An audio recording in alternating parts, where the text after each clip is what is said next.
Bonjour, bonsoir, na peuple congolais.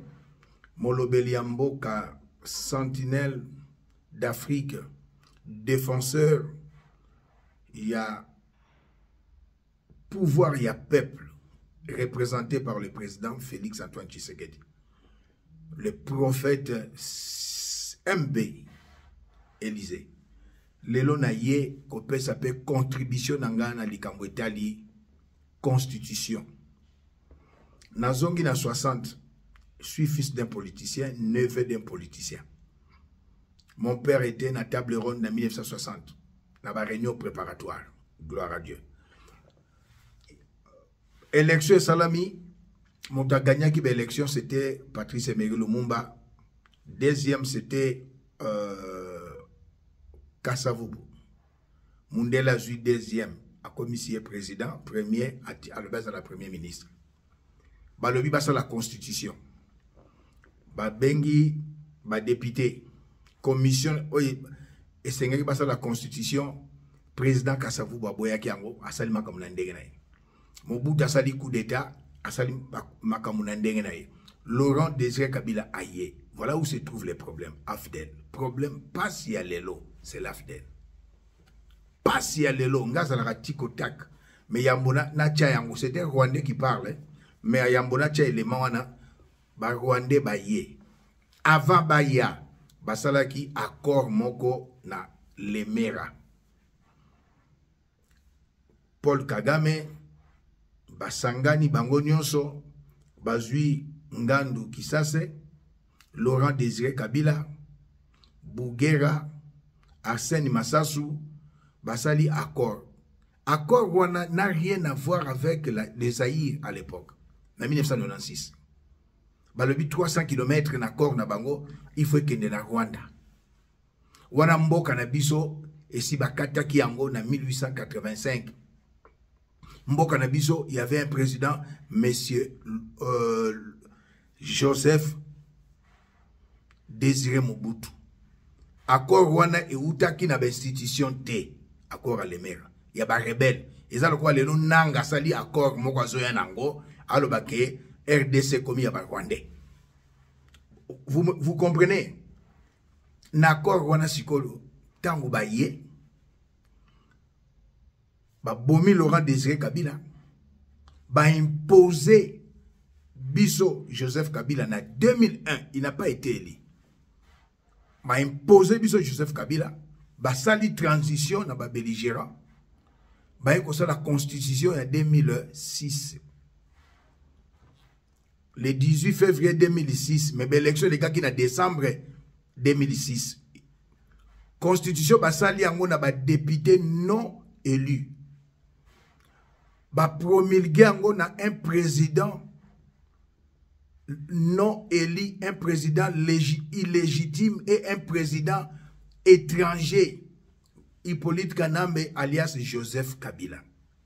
Donc, l'Union congolais, au Tanga PT, aux anaba 3 doctorats, tridoc, 4 licences, au Lobake, basimba na constitution, oyote ba mindele baya, ba pesi ba belligérant. Na constitution oyo, depuis 2006, MLC a na quantité. Et ça a kaka Afdel, Rwandais, na RCD Goma. Pourtant, la transition, il y a 1 plus 4, MLC Azalaki. Mais la constitution, basali yango, MLC Azalaki te. Ndeko. Lingamboka. Constitution, mindele basali. Pesi Paul Kagame. Paul Kagame a pesi RCD Goma, pesi na Afdel. Oye, comment qui peut perdre?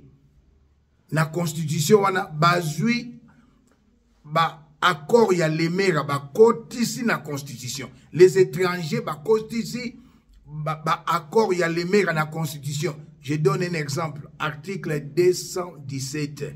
Ce qui Congo a un conflit na pays voisins. A koki ko céder et tenir territoire na pays voisin pour Lukakimia. Ça, c'est la balkanisation. Ce n'est pas M. Félix Antoine Tshisekedi, le président élu. C'est la balkanisation. Et quand Nazo Kaba Congolais, Bazolo, bosoto pour la balkanisation, boza ko incriminer le président Eli ezali N ezamitema mabe botika. O eza constitution ba mindele.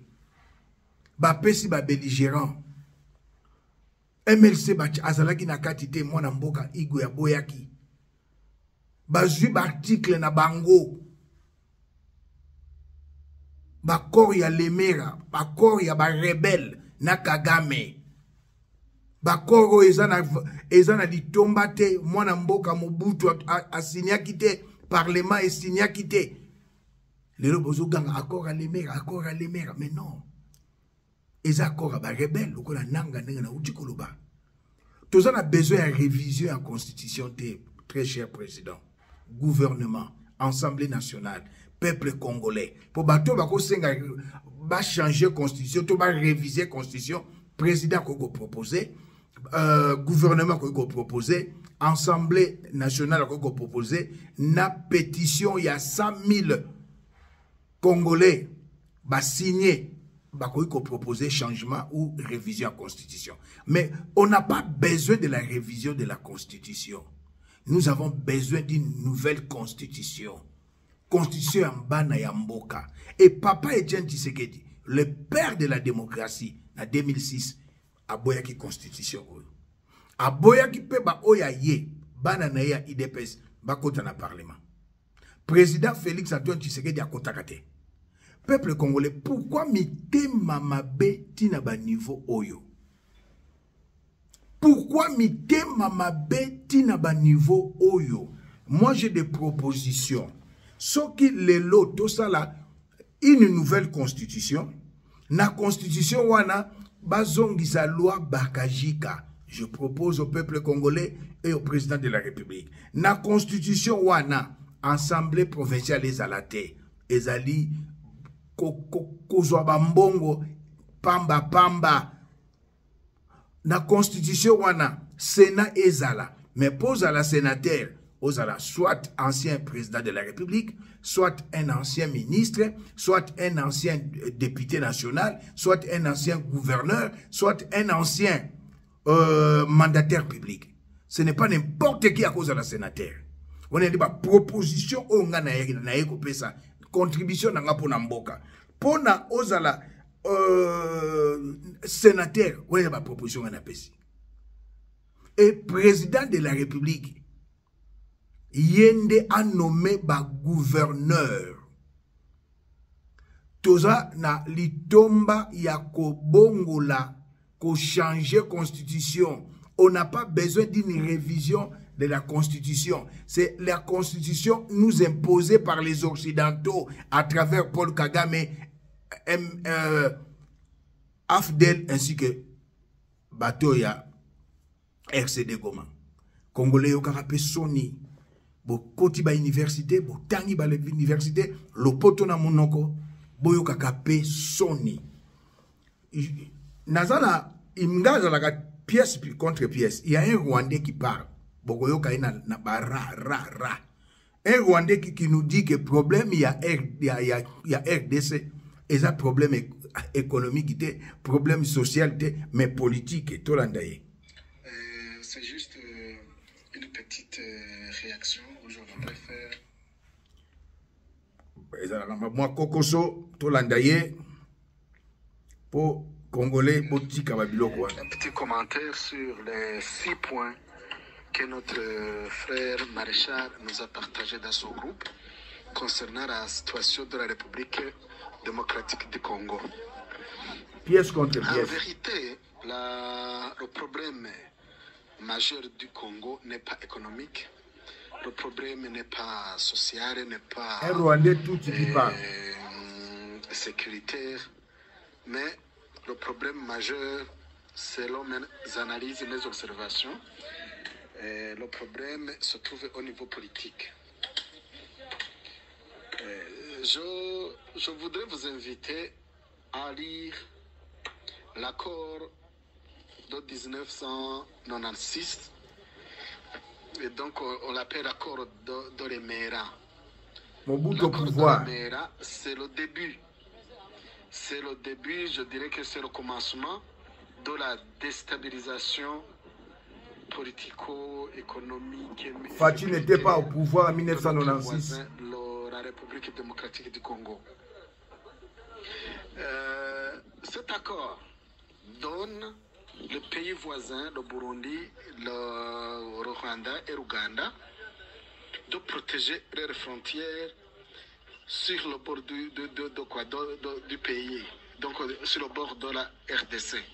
C'est-à-dire que cet accord donne 300 km de la frontière jusqu'à l'intérieur de la RDC. C'est les Rwandais qui parlent. C'est-à-dire que le Rwanda a 300 km du Congo. Burundi à 300 km. Tout ça, Laurent Désiré à Kabila. l'intérieur du Congo. L'Ouganda a aussi 3 km à l'intérieur du Congo. C'est-à-dire quoi? Cet accord précise que les 3 pays ont le devoir de sécuriser les frontières. Dans ce cas, d'autres pays comme le Rwanda et le Burundi, le Rwanda et l'Ouganda, ils profitent pour Talabando Kiambo Kanabiso Bangoyo. Président Félix Azate. Baroubé Roi Bangoana. Ce qui va t'étonner, ce qui va m'étonner, ce qui étonne tout le monde, c'est que cet accord a été intégré dans la constitution congolaise. Dioki. Les Congolais, réveillez-vous, il faut lire votre constitution pour voir les enjeux, les articles de 211, 212 jusqu'à 217. Ce que les accords signés avant la prise du pouvoir sont intégrés dans la constitution que vous utilisez aujourd'hui. Les accords intégrés dans la constitution que nous utilisons aujourd'hui. Les accords de 1996, Mobutu était encore au pouvoir. Peuple congolais. Les élites, les intellectuels, les hommes de sciences, je vous interpelle. Bozonga Batu. Mutuna Binezo Salate. Bon, mon photo ya président Félix Antoine Tshisekedi te. Accord au rebelle Basali. Je bénis Dieu. Nanga yewana zoya. Basali bakor. Na ba Rwandais. Ce que bakomi RDC et Kota na Rwanda. Vous trouvez ça normal? Basali bakor 300 km à Congo et Kende na Rwanda. Vous trouvez ça normal? Pe bazu bakor on a bakoti la constitution. Voilà la raison pour laquelle nous avons besoin d'une nouvelle constitution. Raison pour laquelle nous avons besoin d'une nouvelle constitution.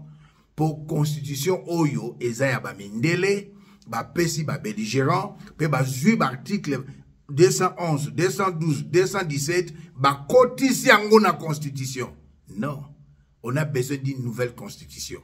J'aimerais dire au peuple congolais, Mokeli na mokili ya likolo mabele pe na se aloba na mokanda na Osée chapitre 4 verset 6. Mon peuple meurt par manque de connaissances. Beaucoup de Congolais, même intellectuels, battent la constitution. Bayo kaka obatu ba lobby, bakomi ba ba landi yango. Te, ndeko, constitution oyo eza mabe. C'est un Rwandais qui parle. Ngala yaka na biloko ba pièce à conviction. Yali tiko tak. Pièce contre pièce. Alobi cet accord, c'était bazu ba accord oyo zali ya mabe. Bazu ba kotisi yango na constitution. Joseph, quand il a promulgué la constitution, il était un président illégitime. Élection Salaman en décembre. Il a promulgué le 18 février 2006. Ba député wana bazalaki ba député non élu. Pour que, comment dirais-je, que ça la constitution, et c'est une commission à ba député, ba élaborer constitution, ba memi ango, baza ba député élu, ba memi ango na parlement, pas député élu, bango ba voté, Mokonzamboka oyaza élu, le président Félix Antoine Tshisekedi a promulgué ango. Mais tout ça la constitution moko ya ba mindele ya occidentaux. Alors, papa Etienne Tshisekedi a boyaki ango na 2006. Lelo tango na IDPS baza na opposition. Lelo IDPS a eu pouvoir. Peuple congolais, c'est noir sur blanc. Nous devons changer la constitution, non réviser. C'était une constitution, il y a Bamindele. Alors, na yaki ko porter Il du pierre, l'icolo na ba pierre mususu. Merci. En ce qui concerne Bitumba Oezali, nouvelle rébellion, na lobaki na kotanga ba kombo, na za homme de parole. Ba Mindele na ba Rwandais, ba moniete po ba atteindre Kinshasa, ndenge basalaki na 96, ba koti na 97, eza difficile. Yango bomonaki Joseph Kabila kendaki na Belgique, ba konza Belgique, ba Belge ba kutai na autorité belge. Ba autorité à Union européenne ba kutai na ye, ba sololi na ye, ba Frank Diongo, ba Jean-Claude Vwemba, ba sololi na ba Moïse Katumbi na téléphone, une nouvelle rébellion. Une nouvelle rébellion ana ezali batumisatu. Joseph Kabila azali chef, Yami Balé, John Numbi, Yami Satou, Moïse Katumbi. A complicité avec l'Angola. Angola ndimi apesa otobenga pesa munu passage. Apesa passage na mboko yonini. Bakota bazwa mwanda, bazwa banana à partir ya mboko yo Kabinda. Angola ndimi babotola bakota na Kayemba babotola Kayemba. Soki bazui Kayemba, Angola kozwa ako récupérer Kayemba. Soki ba rebelle bakoti nouvelle rébellion, Angola kozwa Mwanda akozwa mboka na biso banana. Kuna bako na province ya Oyo Fifi Masuka zo dirige bakokota na Dilolo babotoli Dilolo. Babotoli parti wana ya côté ya Kolwezi. Bande konanga.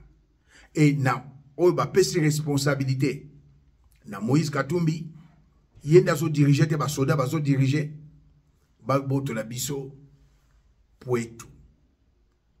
Alors na koyebisa mokonza mboka na ba service na biso bokende na Kachobwe, bokende na Kachobwe, minduki eza na Kachobwe.